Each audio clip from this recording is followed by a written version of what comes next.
describe who he is, what he is, and the impact he could have on the upcoming season. Victor Wembanyama is the singular greatest prospect in NBA draft history. One of the guys over there, I forgot who said it, told me that worst case scenario, he can be Porzingis. Worst case scenario, like if everything went wrong, he'd be Porzingis. He has a combination of things that we have never seen. 7'5", high release point, elevation on his jump shot. When you see somebody 7'4" out there, moving like he's moving, crossover, dribble, step back, they didn't show that because he got fouled.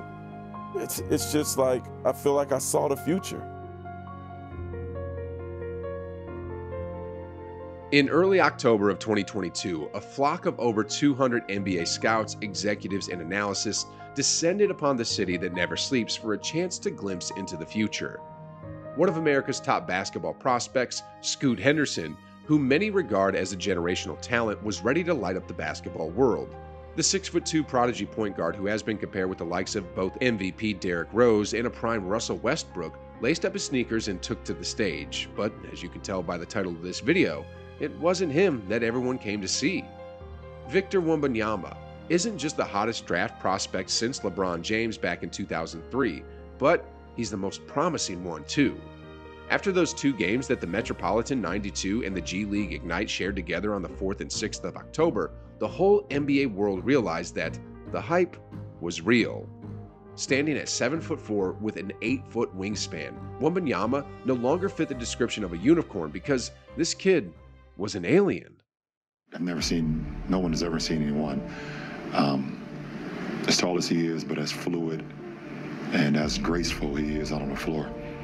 I mean, at 7'4" or 7'5" or 7'3", whatever the case may be, his ability to put the ball on the floor, shoot step-back jumpers out of the post, step-back threes, catch and shoot threes, block shots. He's for sure a generational talent. In those two games hosted in Las Vegas, Wembanyama averaged 36.5 points, 7.5 rebounds, and 4.5 blocks while shooting 50% from both the field and three-point range. He's like a mix of KD and Giannis, but with Boban Marjanovic's height. I mean, the French prospect was doing it all, from shooting long-distance threes to shooting threes off the dribble, to shooting in the mid-range, to playing in the post, to throwing down thunderous dunks. The list goes on. There was nobody that could stop him, and everyone knew it. He dominated in both outings, and unlike Wilt Chamberlain back in the 1960s, this one was caught on tape. Professional basketball players around the world were tuning in, and they couldn't believe what they were witnessing. It's incredible, man. Like, I believe in 2045, everybody is going to look like Victor. He has the chance to be one of the best, not in his age or not in Europe, one of the best to ever play this game. Like, we have never seen something like that before. We got to get ready for this kid, you know. He's gonna be really good. Yeah, he's like the 2K creative player. Like every point guard that wants to be 7 foot, cheat code type vibes. The truth is, Victor isn't just a talent that could change a franchise. He's a talent that could very well change the league. As of the moment, teams around the league are already appearing to tank in the hopes of landing this generational player. Take a look at the San Antonio Spurs, for example. Last season, they traded away their only all-star in DeJounte Murray for a host of future picks. And then in one of their earlier press conferences this year, head coach Greg Popovich told the media and the world to not expect much from them this season. Nobody here should go to Vegas with the thought of betting on us to win the championship. If the Spurs win the #1 overall pick in the 2023 draft, Wembanyama could very well lead them back to becoming perennial championship contenders for decades to come. Other teams that are similarly gonna have the greatest odds of landing the 7'4" Frenchman are the Utah Jazz, who just traded away their 2 stars, the OKC Thunder, who just lost their 2nd overall pick to an injury, and the Houston Rockets, who, although have a list of young talents, might not be much better than they were last season when they were dead last in the league. As the 2023 season starts to conclude, teams that are battling for a play-in tournament position will also have to assess their situation and ask themselves, do we want to go all in only to lose to the #1 seed, or would it be in our best interest to lose a few extra games for a chance to draft a player who could help us be dominant for the foreseeable future? I mean, this is their chance to get a much taller version of Kevin Durant. KD stands at 6'10", and for all intents and purposes, he's been unblockable in one-on-one situations. But Wembanyama is 6 inches taller than Kevin. That's literally the difference between a player like Anthony Edwards standing at 6'4" to KD, and despite the leaping abilities of the young Timberwolves star, we all know that there's no chance he'll be blocking KD shots. If you look at the statistics of Wembanyama in his Euro games, he might not seem like a great shooter like Durant or Curry, but the thing is, his rate of progress and work ethic have really gotten NBA executives excited. In this past year, he's been working alongside Dirk Nowitzki's longtime shooting coach, Holger Geschwindner, and the work has clearly been paying off. An anonymous NBA general manager said that Victor will be unguardable if he's knocking down jumpers. And it's true. Because of his stature, who in the league is going to be capable of blocking him? His release point might arguably be the highest we've seen from someone who's a reliable shooter. I mean, look at this play here. This is Victor Wembanyama with the ball.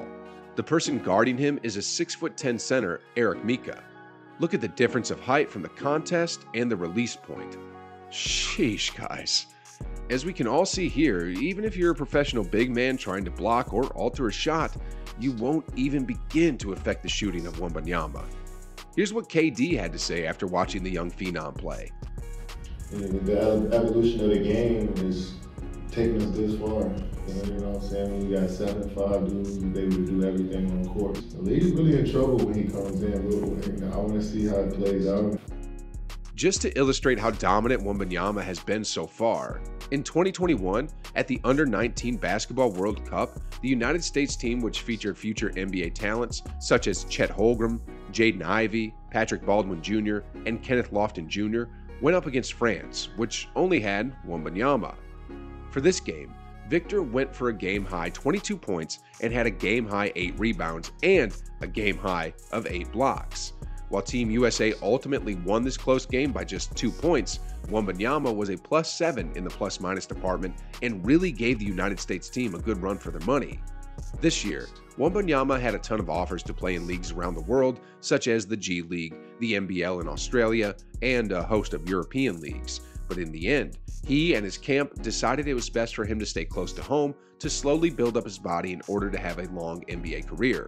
Currently, Wembanyama is working daily with a weight trainer, a physician, and an orthopedist for good reasons, because up to this day, there have only been 26 players in NBA history who have been listed at 7'3" or taller, and out of the small group of players, only 7 of them have had decent careers, and out of those 7, only 2 of them didn't miss significant playing time.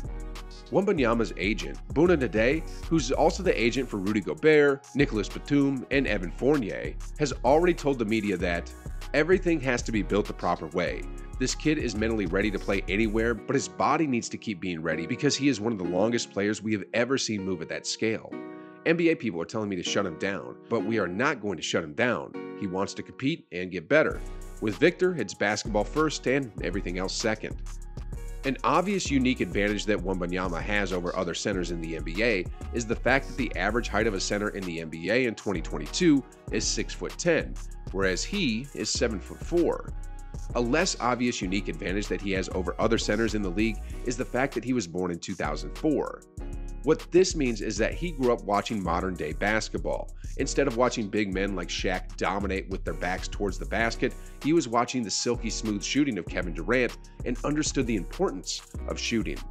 Instead of watching slow bigs jog up and down the court, he was watching Giannis sprinting in transition and throwing down ferocious dunks, and understood the importance of movement.